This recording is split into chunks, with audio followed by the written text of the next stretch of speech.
surprise. The message was on his personal phone, not the burner Jimmy had given him. The text was from Stephanie. "You home yet?" Terrence smiled, glad she was thinking about him. Jimmy had told him not to use his personal phone, but to communicate with the burner. Using the new phone, he texted back, "Terrence here. Almost done. Waiting on my ride. You okay? Where is your phone?" An unseen creature scratched in a darkened corner. He didn't enjoy lying to Stephanie, but she wouldn't like any of this. "I'm fine. My battery is dead. I'll call in the morning. Text me when your ride arrives." "Okay."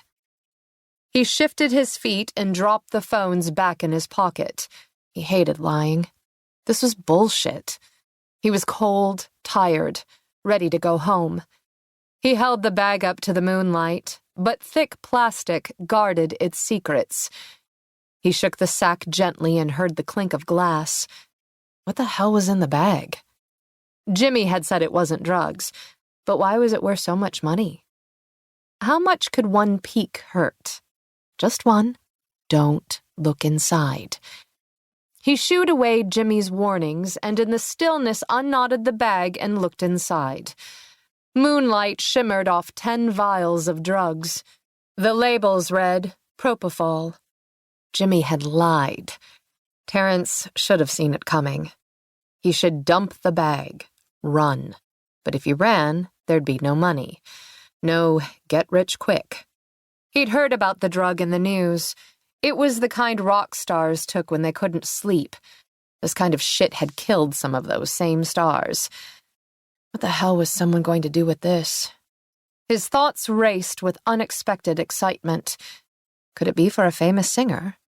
Someone he might know? It would be unbelievable to meet a pop star right here in the alley. Crazy. Maybe. A slash of headlights approached and swiped across Terrence's face as a vehicle turned into the narrow lane.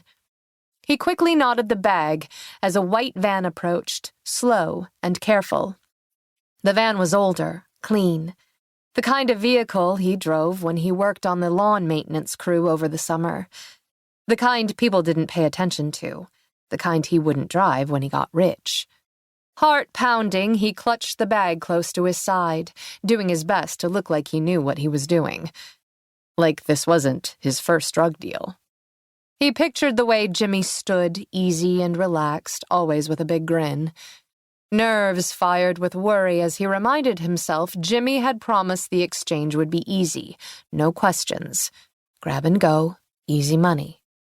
He grabbed the burner and texted Stephanie. "Terrence again. My ride is here, I hope." "Who?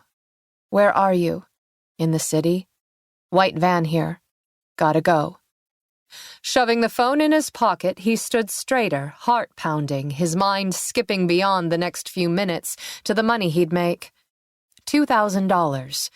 Pocket change to the famous singers, but it was a damn fortune to him.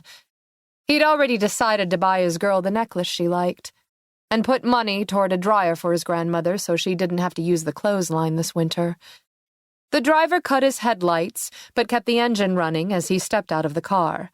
Moonlight silhouetted the man's large frame. The stranger wore a hoodie and kept his head tilted down so shadows cloaked his face. Maybe that was for the best. No questions. Just a little bit longer and it would be over. He'd take the money and never look back. Terrence held up the bag.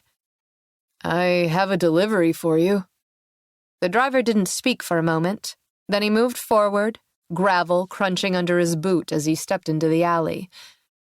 The stranger didn't speak for what felt like forever before he reached in his jacket pocket. "Where's Jimmy?" "Sick?" Terrence lied, like Jimmy had told him. For a moment the stranger stood still as a stone. "Jimmy didn't contact me," he barely whispered.